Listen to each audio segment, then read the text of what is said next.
Setiap sendok soto yang kau telan bisa jadi adalah bagian dari anak yang ditumbalkan. Selamat datang di Jagat Demit, membuka gerbang dunia tak kasat mata. Warung tenda milik Bu Harti berdiri sederhana di pinggir jalan Kusuma Bangsa, Lamongan. Di antara deretan penjual kaki lima lainnya, tenda biru dengan papan tulisan besar Soto Lamongan Bu Harti tampak mencolok bukan karena mewah, tapi karena selalu ramai. Bahkan dari pagi buta sampai menjelang tengah malam, meja-mejanya tak pernah kosong lebih dari 5 menit. Pembeli datang silih berganti, entah pejalan kaki, pengendara motor, atau mobil berplat luar kota. Padahal tak ada yang benar-benar istimewa dari penampilan warung itu. Meja kayu biasa dengan taplak plastik bermotif bunga yang mulai memudar, kursi panjang dari bambu, dan sebuah gerobak besar yang berdiri di samping tenda. Di balik gerobak, Bu Harti yang mengenakan celemek kuning pudar selalu tampak sibuk menuangkan kuah panas dari panci besar, menaburkan koya, menyendok nasi, dan mengatur suiran ayam. Ia melayani pembeli dengan senyum ramah dan gerakan yang cekatan, seolah-olah sudah tahu apa yang diinginkan pembeli, bahkan sebelum mereka memesan. Yang membuat orang-orang terus datang kembali, bukan sekadar keramahan Bu Harti, melainkan rasa sotonya yang menurut banyak orang tidak masuk akal. Kuahnya sangat gurih, hangatnya meresap sampai ke dada, dan aroma rempahnya membuat siapapun yang menciumnya langsung lapar. Bahkan setelah kenyang, koya yang ia gunakan pun seperti punya cita rasa berbeda, seakan ada rasa asin dan manis sekaligus. Tidak seperti koya biasa. Nggak tahu ya mas, sotonya Bu Harti itu beda, kayak ada rasa yang narik lidah terus, ujar seorang pelanggan tetap kepada temannya, sambil mengaduk sotonya dengan penuh semangat. Temannya hanya mengangguk-angguk. Wajahnya sudah sibuk menyantap suapan pertama yang membuat matanya seketika membelalak. Tak peduli hujan atau panas, warung Bu Harti tak pernah sepi. Warung-warung soto lain di sekitar jalan itu bahkan mulai gulung tikar satu persatu. Ada yang bertahan dengan 2 atau 3 pelanggan setia, tapi selebihnya hanya bisa memandangi keramaian di warung tenda Bu Harti dengan rasa iri yang ditutupi senyum kecut. Rezeki orang beda-beda, begitu kata Bu Harti. Kalau ada yang memuji kesuksesannya, ia tak pernah menunjukkan kesombongan, selalu rendah hati, bahkan masih suka membagi soto gratis untuk pengemis yang lewat. Namun, keanehan mulai terasa bagi sebagian warga yang memperhatikan lebih saksama. Salah satunya adalah Pak Muklis, tetangga, sekaligus kenalan lama Bu Harti.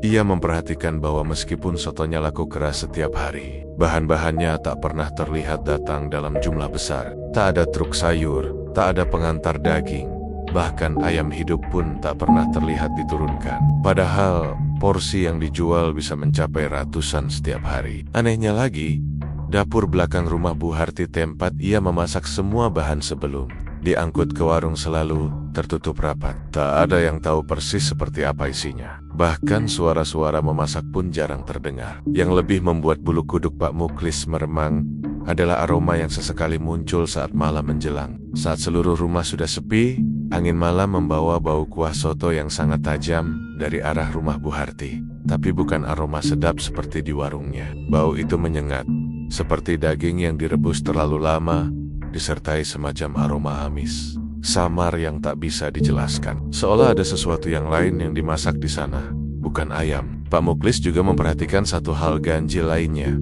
Pembeli warung Bu Harti tidak pernah terlihat bertengkar atau mengeluh. Bahkan ketika antreannya panjang dan harus menunggu lama, mereka tetap duduk tenang.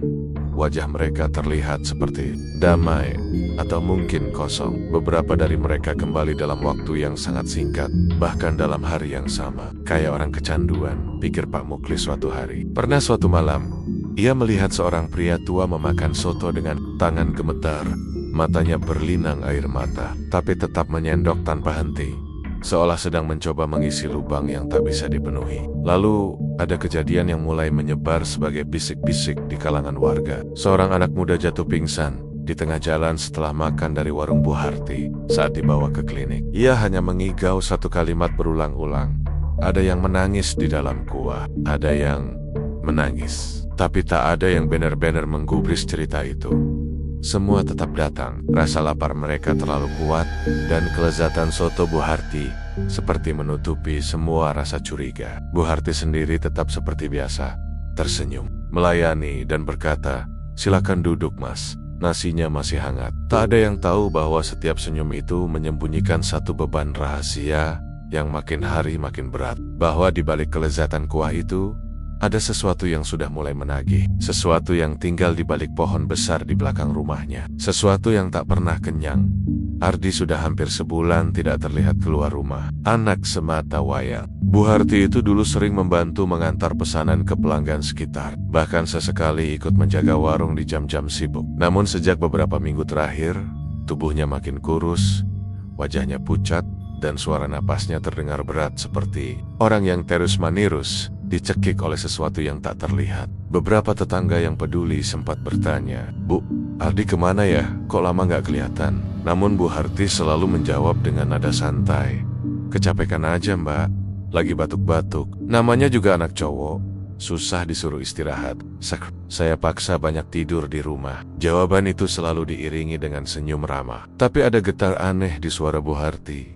Wajahnya yang biasanya cerah tampak sedikit lebih kaku. Matanya seperti menyimpan sesuatu, semacam cemas yang tak bisa ditumpahkan. Bila ada yang bertanya lebih lanjut, Bu Harti segera mengalihkan topik atau pura-pura sibuk mengaduk kuah di panci. Pak Muklis, yang rumahnya berdempetan dengan rumah Bu Harti, menyadari hal yang lebih mengganggu. Hampir tiap malam, menjelang tengah malam, terdengar suara tangisan lirih dari balik tembok. Bukan tangisan keras, tapi lirih dan patah-patah, seperti anak kecil yang sedang menahan sakit atau menahan ketakutan. Kadang diselingi batuk panjang yang seperti mencakar tenggorokan. Tangisan itu datang dan pergi, kadang hanya 1-2 menit, kadang nyaris setengah jam. Suatu malam, karena tak tahan, Pak Muklis memberanikan diri mengintip lewat celah ventilasi tinggi rumah Bu Harti. Gelap, namun samar. Ia bisa melihat kamar Ardi diterangi lampu kecil. Sosok bocah itu meringkuk di atas tempat tidur. Tubuhnya gemetar. Matanya menatap langit-langit seperti sedang melihat sesuatu yang tak terlihat oleh mata biasa. Dan di pojok kamar, entah mengapa, Pak Muklis merasa ada bayangan besar berdiri diam. Tidak bergerak, hanya berdiri. Seperti mengawasi, ia segera mundur. Dada Pak Muklis terasa sesak, jantungnya berdetak terlalu cepat. Ia tak melihat dengan jelas, tapi perasaan mencekam itu masih tinggal bahkan setelah ia masuk ke dalam rumahnya sendiri dan mengunci semua pintu. Keesokan harinya, saat warung kembali buka seperti biasa, Bu Harti terlihat lebih pucat dari biasanya. Tapi ia tetap melayani pelanggan dengan senyum yang sama, dengan gerakan tangan yang lincah, dan kuah soto yang tetap harum menguar. Tak Edi yang menyangka bahwa saat ia berdiri di balik gerobak itu, pikirannya melayang ke kamar belakang, ke Ardi yang terbaring lemah, dan ke suara-suara gaib yang mulai muncul setiap malam. Beberapa malam terakhir, ia mulai bermimpi buruk. Dalam mimpinya, Ardi duduk di bawah pohon besar di belakang rumah mereka. Pohon itu gelap, cabangnya menjulur seperti tangan bengkok. Di dekat akar pohon, berdiri sosok besar dan hitam legam. Matanya merah membara, dadanya berbulu lebat. Gendruwo makhluk itu menunjuk Ardi, lalu menoleh pada Bu Harti tanpa bicara. Ia menyampaikan sesuatu yang Bu Harti pahami betul. Waktunya hampir habis. Bu Harti terbangun dengan keringat dingin. Nafasnya tersengal, matanya menatap langit-langit kamar, dan tangannya gemetar. Ia tahu mimpi itu bukan sekadar bunga tidur. Itu peringatan. Perjanjian lama yang dulu ia buat dengan penuh harap, kini menagih janjinya kembali. Dulu ketika keadaan ekonomi menjeratnya setelah ditinggal mati suami, Bu Harti mendatangi seseorang yang dikenal bisa membuka jalan rejeki. Lelaki tua itu membawanya ke pohon keramat di belakang rumahnya. Di sanalah ia diminta menaruh sesaji, membaca mantra yang sudah dihafalnya, dan mengucap permintaan. Hanya satu, warungnya ingin ramai, hidupnya ingin mapan. Gendruwo penjaga pohon itu mengabulkan, tapi dengan syarat, kelak ketika waktunya tiba, ia harus menyerahkan daging dari darahnya sendiri. Bu Harti pikir itu hanya simbolis, atau bisa ditebus dengan sesuatu yang lain. Ia tidak tahu bahwa daging darahnya sendiri benar-benar berarti anaknya, Ardi, kini tanda-tanda mulai muncul. Ardi semakin kurus, kulitnya menguning, dan matanya mulai berubah. Beberapa kali, Bu Harti melihat sorot matanya seperti kosong, atau lebih tepatnya, bukan milik Ardi lagi, seolah ada yang lain yang mulai tinggal di dalam tubuh itu. Pada malam kelima sejak mimpi terakhir, Ardi memanggil ibunya. Pelan, Bu Harti mendekat, memegang tangan putranya yang dingin. Anak itu menatap mata ibunya dan berbisik, "Bu, kenapa aku mimpi? Ada yang ngajak aku masuk ke dalam kuah soto. Bilangnya, aku harus ikut." Tubuh Bu Harti seketika lemas. Ia tahu, waktunya hampir tiba. Tumbal itu sedang sedikit demi sedikit, dan ia tak tahu harus menyelamatkan anaknya atau mempertahankan warung yang setiap hari mengalirkan uang dan rasa bangga. Dan malam pun kembali turun. Suara jangkrik bersahutan dengan isak tangis lirih dari dalam kamar. Sementara dari dapur belakang, perlahan menguar aroma kuah soto yang kali ini berbau lebih hamis dari biasanya.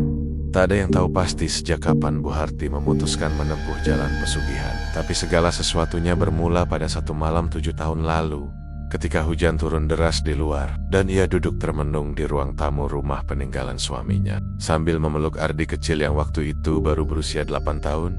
Saat itu, warung sotonya belum seramai sekarang, bahkan bisa dibilang nyaris bangkrut. Sehari hanya laku 4-5 porsi, kadang tak satu pun pembeli datang. Uang hasil warisan sudah habis untuk biaya hidup dan pengobatan Ardi yang sering sakit. Sementara utang menumpuk di warung kelontong dekat rumah. Beberapa hari, Bu Harti bahkan hanya makan nasi dan garam, menyisakan ayam terakhir untuk dijual. Besok, berharap cukup untuk modal esok pagi. Dalam keputusasaan yang menyesakan itu, datanglah seorang pria tua ke warungnya. Ia memperkenalkan diri sebagai Pak Wargo. Tubuhnya ringkih, wajahnya keriput, dan matanya seperti menyimpan sesuatu yang dalam. Tak banyak bicara, ia memesan soto walau saat itu Bu Harti sudah kehabisan lauk. Tapi anehnya, pria itu tetap menghabiskan semangkuk nasi berkuah bening dan memberi bayaran 2 kali lipat sebelum pergi. Pak Wargo berbisik, "Kalau kamu ingin warung ini ramai, saya bisa bantu. Tapi kamu harus berani bayar harganya." Bu Harti hanya mengangguk pelan, tak berpikir serius. Tapi seminggu kemudian, ketika warungnya benar-benar sepi, dan Ardi terserang demam tinggi tanpa obat, ia mendatangi Pak Wargo sesuai alamat yang diberi. Ternyata pria itu tinggal di sebuah rumah tua di pinggir kota Lamongan, dekat ladang kosong dan area yang sudah lama dianggap angker oleh warga. Di sanalah, di malam yang sunyi, Bu Harti dibimbing menuju sebuah pohon beringin besar di belakang. Rumahnya sendiri pohon yang sebelumnya tak pernah ia perhatikan, walau tumbuh di batas pekarangan. Pak Wargo menjelaskan bahwa pohon itu adalah pintu menuju dunia lain. Penunggunya adalah makhluk tua yang bisa memberi rejeki, tapi tak pernah memberi secara cuma-cuma. Ritualnya sederhana, namun mencekam. Bu Harti diminta membawa ayam hitam, kembang 7 rupa, sehelai kain putih milik suaminya yang sudah meninggal, dan tetesan darah dari telapak tangannya sendiri. Semua itu ia letakkan di bawah akar besar pohon beringin pada tengah malam. Lalu Pak Wargo membacakan doa-doa yang tidak ia mengerti. Kalimat-kalimat asing yang menggema dalam kepala dan membuat bulu kuduknya berdiri. Ketika angin berputar aneh di sekitar mereka, dan pohon itu bergoyang. Padahal malam begitu tenang, Bu Harti melihatnya. Sekelebat sosok tinggi besar. Matanya merah menyala di antara dedaunan. Ia terlalu takut untuk menatap lama-lama. Tapi ia tahu, sesuatu telah menyambut persembahannya. Pak Wargo hanya berkata, "Permintaanmu akan dikabulkan. Tapi ingat, kau harus memberi kembali apa yang kau terima. Setiap kemakmuran harus dibayar dengan dagingmu sendiri. Waktunya akan tiba. Kalau kau lupa, ia akan menagih sendiri." Dan memang benar, keesokan harinya, entah bagaimana, warungnya tiba-tiba ramai. Pelanggan datang dari arah yang tak jelas. Ada yang katanya dengar dari temannya, ada pula yang mengaku melihat warungnya dalam mimpi. Dalam waktu 2 bulan, ia sudah bisa memperbesar warung. Dalam setahun, ia dikenal sebagai penjual soto paling laris di Lamongan. Namun Bu Harti pura-pura lupa akan perjanjian itu. Ia pikir, kalau ia tak menagih, mungkin genderuwo itu pun akan membiarkannya. Ia bahkan berusaha lebih banyak bersedekah, berharap bisa menyeimbangkan kutukan yang tak pernah ia akui secara langsung. Tapi waktu terus berjalan, dan janji tetaplah janji. Kini, Ardi yang mulai sakit-sakitan. Setiap malam, tubuhnya berkeringat dingin. Kadang ia berteriak dalam tidur, kadang matanya terbuka tapi kosong, seperti melihat sesuatu yang hanya bisa dilihat oleh mereka yang hampir mati. Di balik kelopak matanya, ada ketakutan yang tidak bisa dijelaskan. Kadang ia berbisik pelan, dalam bahasa yang bahkan ibunya tak fahami, bahasa yang mirip dengan mantra yang dulu dibaca oleh Pak Wargo. Pernah suatu malam, saat Bu Harti terbangun karena suara gesekan dari belakang rumah, ia mengintip dari balik jendela dapur. Pohon beringin itu tampak lebih gelap dari biasanya, dan di bawahnya, sosok itu berdiri, besar, mengerikan.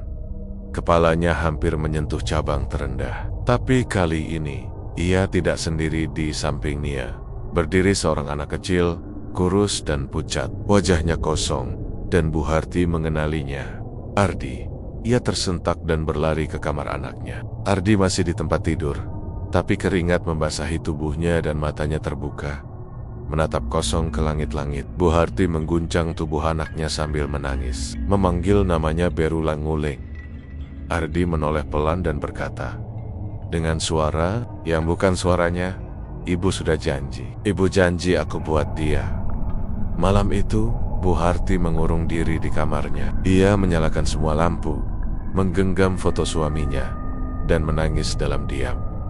Ia tahu, waktunya tak lama lagi. Gendro Y2 sudah mulai mengambil apa yang menjadi haknya. Ardi tak akan bertahan lama jika ia tak melakukan sesuatu. Tapi apa yang bisa ia lakukan?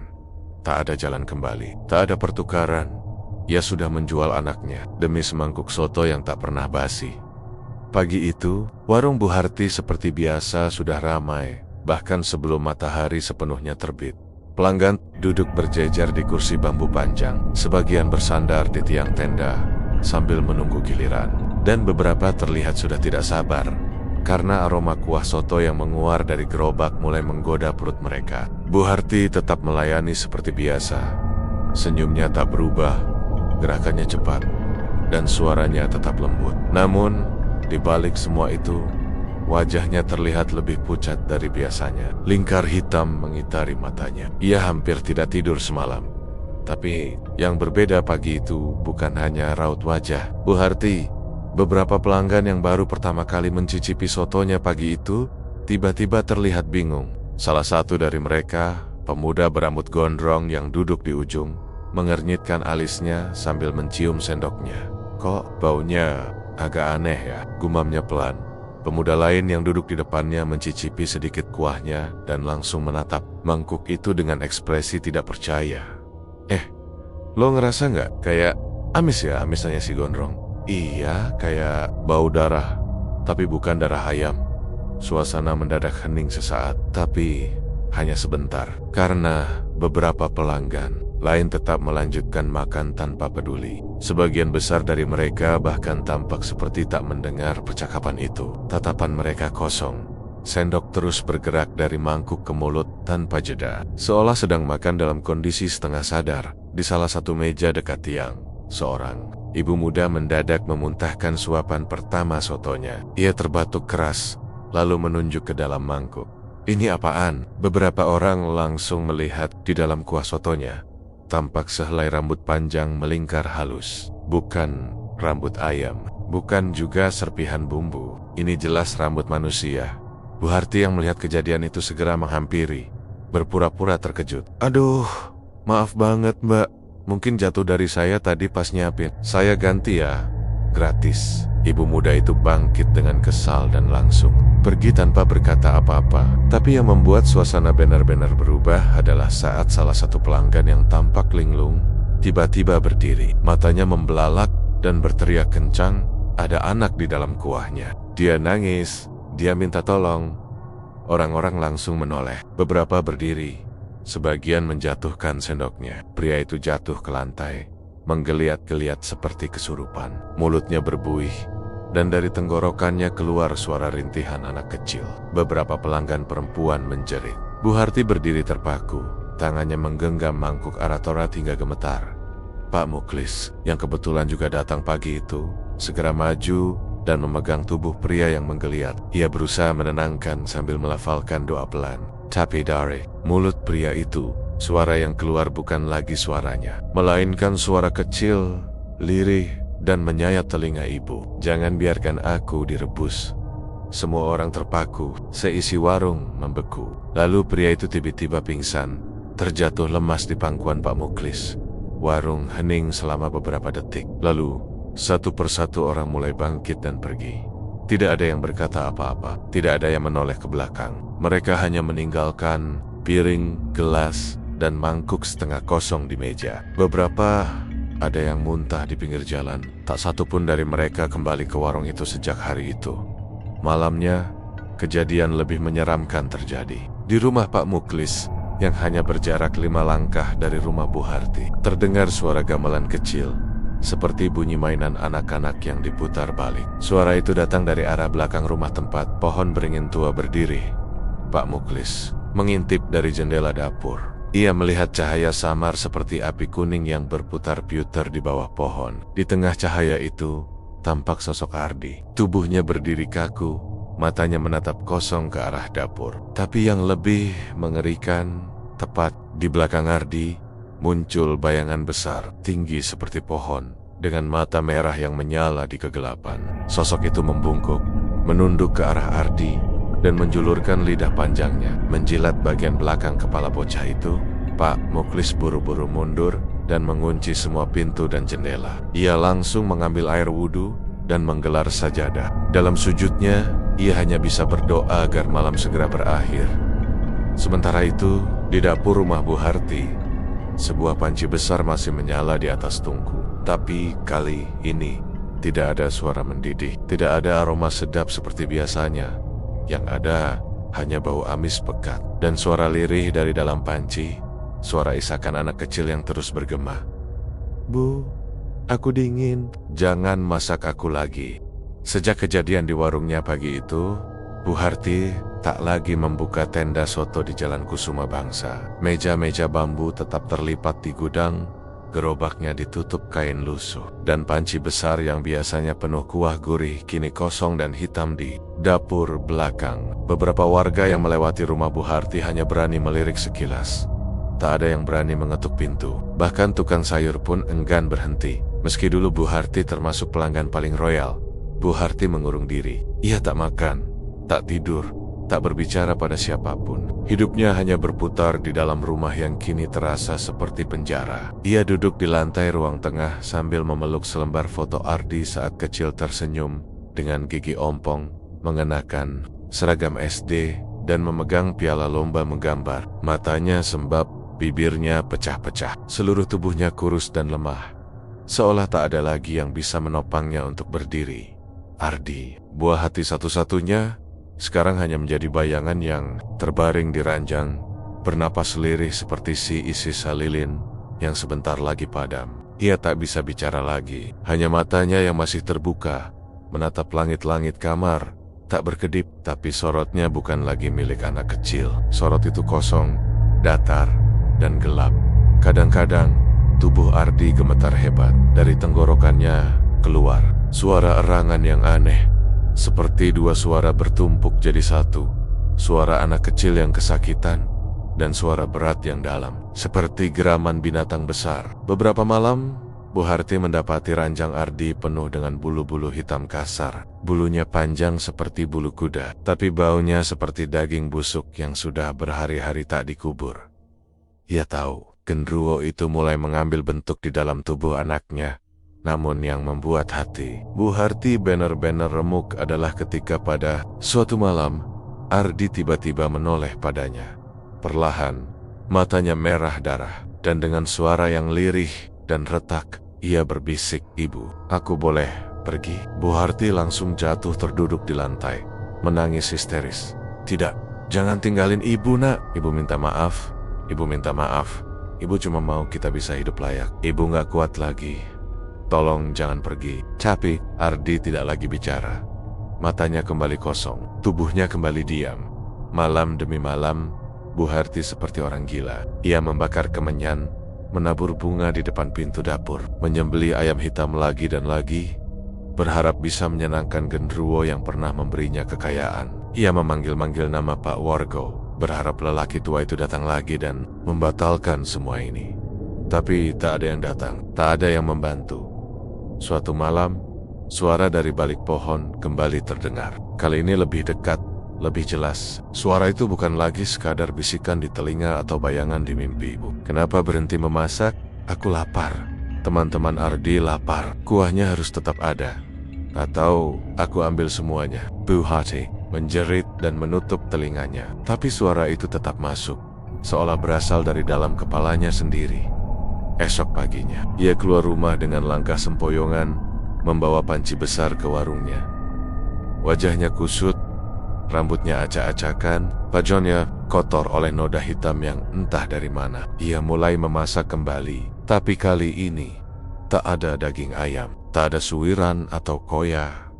Tetangga yang mengintip dari balik tirai melihat Bu Harti memotong sesuatu yang tampak seperti gumpalan hitam, seperti daging dengan urat kasar, seperti sesuatu yang tak seharusnya dimasak. Baunya menyengat, anyir, dan membuat mual, tapi ia tetap memasaknya sendirian, dengan mata kosong dan tangan yang terus mengaduk panci. Pak Muklis akhirnya memberanikan diri mendatangi kiai dari pesantren dekat kota. Ia tahu ini bukan sekadar urusan warung sepi, tapi sudah jadi perkara nyawa dan kutukan. Bersama 3 santri, mereka datang malam itu juga. Saat mereka tiba di rumah Bu Harti, pintu tidak dikunci. Bau busuk menyambut sejak ambang pintu. Lantai, ruang tamu penuh dengan ceceran kuah berwarna kehitaman, dan jejak kaki telanjang yang mengarah ke dapur. Di kamar, Ardi sudah tidak bergerak. Tubuhnya pucat, matanya tertutup, tapi wajahnya tenang, seperti anak kecil yang baru saja tertidur setelah lama menahan tangis. Tak ada darah, tak ada luka, hanya sehelai rambut hitam kasar tergenggam di tangannya yang kecil. Bu Harti ditemukan di dapur, duduk di lantai, memeluk panci yang masih mengepul pelan. Ia tertawa pelan, bergumam tanpa arah. Dia kenyang sekarang. Ardi udah gak nangis lagi. Salah satu santri langsung muntah ketika melihat isi panci. Kuah berwarna coklat kehitaman, kental, dengan lemak yang mengambang tak wajar. Dan di dasar panci, mengapung perlahan, jari manusia yang pucat dan keriput. Ritual pembersihan segera dilakukan malam itu juga. Doa-doa dibacakan, air ruqyah disiramkan ke sekeliling rumah, dan pohon beringin di belakang dibakar dengan minyak, zaitun, dan garam. Tapi dari dalam kobaran api, terdengar jeritan panjang. Jeritan yang bukan dari dunia ini. Suara seperti binatang besar yang kelaparan. Seperti suara genderuwo yang menjerit karena kehilangan mangsanya. Malam itu, api membakar seluruh pohon hingga tinggal arang. Namun setelah padam, tanah di bawahnya tetap hangus dan berdenyut. Dan di tengah tanah yang gosong, tertinggal satu benda. Mangkuk soto pecah dengan tulisan lusuh yang nyaris tak terbaca.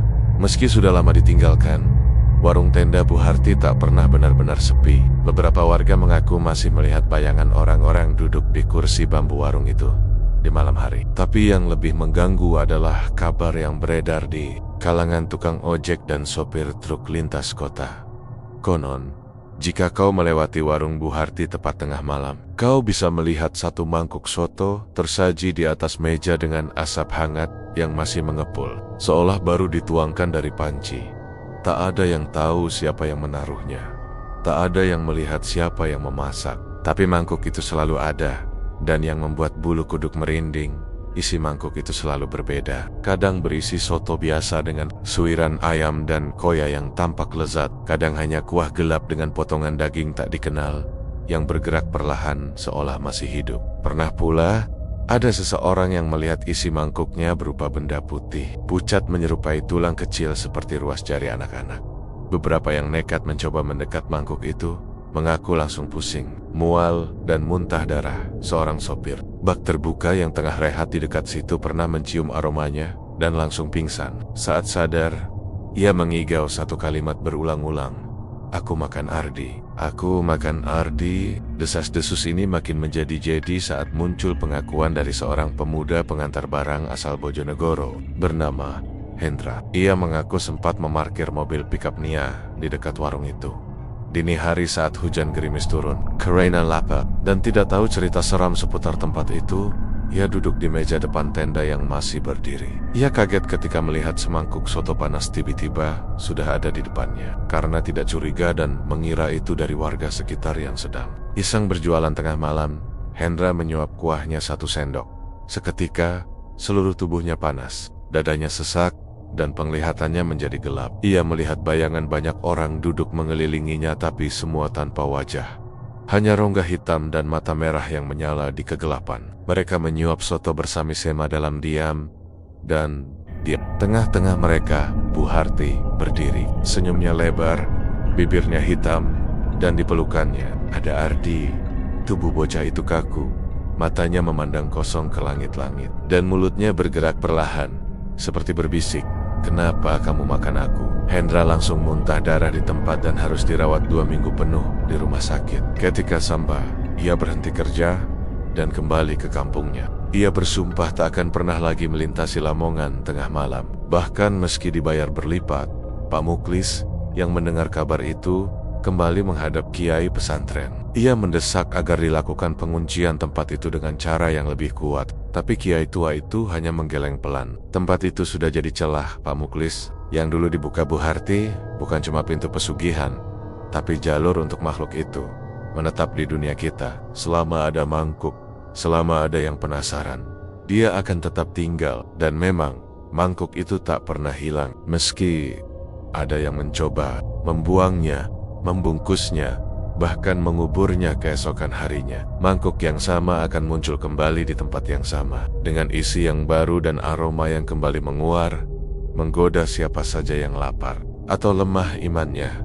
Anak-anak muda yang iseng kadang membuat tantangan uji nyali di TikTok untuk mendekati warung itu. Tapi sebagian besar videonya mendadak rusak atau bahkan hilang dari memori ponsel. Ada satu yang sempat viral, video berdurasi 12 detik, memperlihatkan mangkuk soto yang perlahan lehen terisi sendiri tanpa tangan, tanpa sendok. Kuah dituangkan dari panci tak terlihat, dan di akhir video terdengar suara anak kecil tertawa. Lalu menjerit video itu kini tak bisa ditemukan lagi. Konon, semua akun yang mengunggahnya langsung diblokir atau diretas. Beberapa pemiliknya bahkan dikabarkan mengalami gangguan kejiwaan. Warga sekitar akhirnya sepakat menutup akses ke area warung dengan pagar seng tinggi. Tapi tak peduli berapa kali pagar itu dipaku, keesokan harinya selalu ada celah terbuka. Seperti ada yang keluar masuk. Dari dalam, kadang ada suara yang terdengar dari balik seng itu. Suara sendok berdenting, suara kuah yang dituangkan, dan suara lembut Bu Harti. "Silakan duduk mas, ini soto hangat, campur koya, cuma 1 mangkuk, tapi kenyangnya selamanya." Dan di balik gelap malam, aroma kuah itu tetap menyebar, mencari siapa yang lapar, atau siapa yang cukup bodoh untuk mendekat. Sebab mangkuk itu tak pernah benar-benar kosong. Lamongan kembali seperti biasa di siang hari, jalan ramai, pasar penuh suara, dan orang-orang kembali beraktivitas. Tapi setiap orang tahu, ada satu sudut kota yang tak lagi disentuh. Ujung jalan Kusuma Bangsa. Warung tenda biru yang kini tertutup seng tinggi, telah menjadi luka lama yang enggan mengering. Namun meski terasing dan dikucilkan, warung itu tak pernah benar-benar hilang dari ingatan. Bukan hanya karena kisahnya yang mengerikan, tapi karena satu hal yang lebih mengganggu. Rasa sotonya. Rasa itu masih menempel di lidah banyak orang. Bahkan setelah berbulan-bulan tidak memakannya, banyak yang mengaku masih bisa mengingat betul bagaimana suiran ayamnya meleleh di mulut, bagaimana kuah gurihnya menyusup sampai ke tenggorokan, dan bagaimana koya yang ditaburkan selalu pas takaran dan renyahnya. Tak ada warung soto lain bahkan yang paling mahal di kota besar yang bisa menandingi. Dan itu justru yang menjadi masalah. Seorang mantan pelanggan tetap Bu Harti bernama Pak Darto, pensiunan guru, mengaku sudah mencoba puluhan warung soto di sekitar Lamongan sejak warung itu tutup. Tapi tak ada satupun yang bisa memuaskan lidahnya. Ia bahkan mengaku mulai merasa muak dengan soto biasa. Lidahnya seperti telah rusak. Ia mencoba makanan lain, tapi semua terasa hambar. Ada yang hilang, katanya sambil melamun di teras rumah. Bukan sekadar rasa, tapi seperti ada sesuatu yang nempel di tenggorokan. Sesuatu yang nyeret dari belakang kepala, seperti kenangan, tapi pahit. Istrinya bilang, sejak warung Bu Harti tutup, suaminya jadi berubah. Sering bangun malam, membuka kulkas lalu berdiri lama menatap kosong, seolah menunggu kuah soto mengisi dirinya dari udara. Bahkan pernah ditemukan sedang menyeduh air hangat dan menabur bubuk koya ke dalamnya, lalu meminumnya dengan mata berkaca-kaca. Lebih parah lagi, ada seorang pemuda bernama Galang yang mengaku membuat ulang resep soto Bu Harti dari ingatannya lengkap dengan takaran koya, perasan jeruk nipis, hingga jenis kecap yang digunakan. Tapi setelah memasak dan mencicipi hasilnya, ia justru muntah darah. Dan keesokan harinya, lidahnya membusuk dan membengkak, seolah tubuhnya menolak keras, mencoba menciptakan rasa yang hanya boleh disajikan oleh pemiliknya. Tak lama setelah itu, Galang ditemukan meninggal dalam posisi duduk di dapur rumahnya, di depan panci yang masih mengepul tipis. Dan di mangkuk soto yang ada di hadapannya, ditemukan sesuatu yang bukan ayam, bukan juga jeroan, tapi sepotong telinga manusia. Kejadian-kejadian seperti itu tak berhenti. Para mantan pelanggan mulai mengalami gangguan psikologis. Mimpi buruk tentang makan malam yang tak pernah selesai, atau meja makan panjang penuh orang asing yang terus menatap mereka tanpa wajah. Bahkan ada yang mengaku terbangun dengan tangan memegang sendok, dan aroma soto tercium dari balik bantal. Yang mengerikan, semakin mereka berusaha melupakan rasa soto itu, semakin kuat rasa itu muncul kembali. Seseorang pernah menulis di forum horor daring bahwa rasa itu seperti kutukan, semakin kau ingin melupakannya, semakin ia mengakar. Rasa itu bukan sekadar cita rasa, tapi jejak dari makhluk yang menanamkan dirinya dalam selera manusia. Dari kuah hasil pesugihan yang mengandung nyawa, dari perjanjian berdarah yang menumbalkan anak sendiri. Dan rasa itu adalah cara makhluk itu tetap hidup, melalui ingatan, melalui kerinduan, melalui lidah manusia yang meronta, ingin mencicipinya kembali, meski tahu harga yang harus dibayar. Suatu malam, seorang mahasiswa dari Surabaya datang ke Lamongan. Ia menulis skripsi tentang kuliner berbasis legenda urban dan memilih kasus warung Bu Harti sebagai objek studi. Ia menginap di rumah pamannya yang tinggal 2 gang dari lokasi warung terlarang. Malam itu, ia duduk lama menatap pagar seng sambil memegang kamera dan buku catatan. Ia pulang tengah malam, dan keesokan paginya, pamannya menemukannya duduk diam di kamar, memegang selembar kertas bertuliskan, "Saya sudah makan lagi. Kali ini cuma sesendok, tapi rasanya sama persis. Aku tahu sekarang kenapa mereka tak bisa lupa. Aku tidak bisa." Mahasiswa itu tidak bisa bicara lagi. Trauma part, bibirnya gemetar jika mendengar kata soto. Dan yang paling menakutkan, di dalam tasnya ditemukan satu benda yang membuat darah pamannya beku. Mangkuk putih bermotif bunga merah, persis seperti yang digunakan Bu Harti di warungnya dulu. Masih ada sisa kuah mengendap di dasar mangkuk, dan aromanya, menurut pamannya, sangat kuat. Aroma yang membuat perut lapar, aroma yang membuat kepala berat, aroma yang mengundang rasa rindu pada sesuatu yang tak boleh dirindukan. Warung itu memang telah mati, tapi rasa itu tetap hidup. Dan selama ada yang mengingatnya, selama itu pula kutukannya akan tetap mengendap di setiap lidah yang pernah merasakannya. Beberapa bulan setelah kejadian terakhir yang mengguncang warga tentang mahasiswa yang membawa pulang mangkuk beraroma soto dari balik pagar seng warung Bu Harti, desa kembali tenang. Tenang, tapi bukan damai. Lebih tepat disebut diam, seperti seseorang yang menahan napas dalam ketakutan yang terlalu lama. Pemerintah desa akhirnya memutuskan untuk menutup total area bekas warung Bu Harti. Pagar seng ditinggikan, dijaga oleh 2 petugas keamanan malam. Sisa peralatan warung, termasuk gerobak, meja, dan panci, dikumpulkan lalu dibakar dalam sebuah ritual besar yang dipimpin 3 kiai dari 3 pesantren berbeda. Namun meski api sudah menyala, panci besar milik Bu Harti tidak meleleh. API, tapi logamnya tetap utuh menghitam, berbau amis, tapi tidak hancur. Salah satu kiai hanya berkata pelan sambil menggeleng, "Itu bukan besi dunia." Panci itu akhirnya dikubur dalam tanah yang sudah dirukyah, ditaburi garam dan kapur, lalu ditimbun dengan batu nisan tanpa nama. Warga lega, tapi semua tahu belum selesai. Dan memang, pada malam Jumat Kliwon berikutnya, sesuatu kembali terjadi. Ardi, nama itu kembali disebut-sebut. Beberapa anak kecil di sekitar Gang Kusuma Bangsa mulai mengalami mimpi aneh. Dalam tidur mereka ada anak laki-laki yang datang tanpa suara. Ia memakai baju seragam sekolah dasar, membawa mangkuk kecil di tangannya, dan memandang mereka sambil tersenyum. Tapi senyum itu kosong, dan dari dalam mangkuknya keluar suara tangisan. Bukan dari Ardi, tapi dari mereka anak-anak yang bermimpi. Seolah jiwa mereka telah lebih dulu direbus sebelum bangun pagi.